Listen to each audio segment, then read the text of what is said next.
আসসালামু আলাইকুম গাইস, আজকে আমি মোল্লারপুর থেকে আমাদের বাড়ি যাচ্ছিলাম, তাই ভাবলাম পাতলা করে একটা ভিডিও বানিয়ে নিই। আর আমরা টোটোতে করে মোল্লারপুরকে চলে আসি। আর এইটা হচ্ছে আমাদের ফাইনালি মোল্লারপুর বাস স্ট্যান্ড। আর আমরা বাসে উঠে পড়ি, তো বাস এসে গেছে, তো আমরা বাসে উঠে পড়েছি। বাস অনেক বেশি স্পিডে চলছিল এবং বাস বেশি ভিড় ছিল না। তো আমরা এটা কলেজ তোমরা চিনো যে মোল্লারপুর থেকে বেরিয়ে কলেজটা, তো এটা হচ্ছে সেই কলেজটা। আমরা সেই কলেজ থেকে পার করে আমরা এসে যাচ্ছি গনপুরের সাইডে। তো ফাইনালি আমরা এখানে দেখতে পাচ্ছ গনপুর ঢুকছি, এটা হচ্ছে গনপুর। তো আমরা গনপুর থেকে চলে এসেছি। গনপুরের জঙ্গলের ভিউটা তোমরা দেখো কত সুন্দর এবং কত ভালো লাগছে। তো তোমরা গনপুরের ভিডিওটার মজাটা দাও, জঙ্গলটা দেখো।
ফাইনালি অনেকে বেশি দূর চলে এসেছে, এটা হচ্ছে সুসাল। আমরা সুসালে চলে এসেছি। তোমরা তো সুসাল অনেকে চিনো, আর যারা সুসাল থেকে দেখছো ভিডিওটা অবশ্যই কমেন্টে জানাবেন। তো ফাইনালি আমাদের গাড়ি আবারও ছেড়ে দিয়েছে এবং অনেক স্পিডে আবারও যাচ্ছে। আমাদের সাউড়াগুড়িতে যে নামবো, তো সাউড়াগুড়ির উদ্দেশ্যে আবারও বেরিয়ে পড়েছে।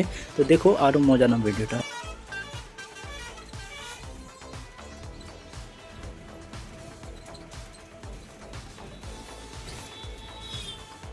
বাসের আমার এটা অনেকে বেশি ভালো লাগে কি বাস অনেকে বেশি স্পিডে যায় এবং কন্ডাক্টরের যারা থাকে দৌড়টাকে একবারে ব্যান্ড করে দেয়। তো ফাইনালি আমরা দেখতে দেখতে সাউড়াকুড়ি ঢুকছি। তো এটা হচ্ছে সাউড়াকুড়ি। এখান থেকে আমরা ঝাড়খণ্ডের লেগে আবার এখানে বাস এক্সচেঞ্জ করবো। তো সাউড়াকুড়ি থেকে আবার আমরা বেরিয়ে পড়েছি। আর এটা হচ্ছে সাউড়াকুড়ি জঙ্গল। এই জঙ্গলটা অনেক ভীষণ ভালো, দেখতে পাচ্ছ শুধু লম্বা লম্বা গাছ, সোজা সোজা। এটা অনেক ভালো জঙ্গল, তাই এটা তোমাদেরকে দেখাবার জন্য আমি আবার ক্যামেরাটা অন করে ফেলেছি। তো তোমরা দেখো এবং জঙ্গলটা কোন জঙ্গলটা বেশি ভালো লাগছে কমেন্টে অবশ্যই জানাবে। আমাকে তো গনপুর থেকে এই জঙ্গলটা বেশি বেস্ট লাগলো। তো তোমাদেরকে কোনটা ভালো লেগেছে কমেন্টে অবশ্যই জানাবে। আর আমরা এটা বাসে নই, কারণ অটোতে যাচ্ছি, কারণ বাস আসতে অনেক বেশি লেট হচ্ছিলো, তাই আমরা বাসে ওয়েট করিনি, তাই চলে এসেছিলাম অটোতে। একদম গরমের দিন, তাই গরমে সহ্য করতে পারিনি, তাই চলে এসেছিলাম। আর এটা হচ্ছে বর্ডার, আমরা ঢুকছি যে ওয়েস্ট বেঙ্গল আর ঝাড়খণ্ডের মধ্যে যে বর্ডারটা, সেই বর্ডারটা হচ্ছে এটা আমরা বর্ডারের মধ্যে ক্রস করে ফেলছি।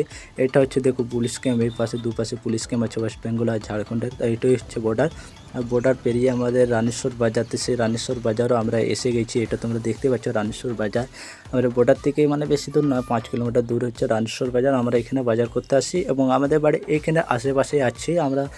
তো আমরা কে কে ঝাড়খণ্ড থেকে ভিডিওটা দেখছো কমেন্টে অবশ্যই জানাবেন। আর নিজের নিজের কান্ট্রিটা অবশ্যই কমেন্ট করেও জানাবেন কে কে কোথা থেকে দেখছো। আর আমাদের হচ্ছে এটা বাস স্ট্যান্ড। আমরা যে বাসে যখনই আসি তখনই এখানে এসে নেমে পড়ি। আজকের ভিডিও এই পর্যন্তই, চলো দেখা হবে অন্য আরও ভিডিওতে।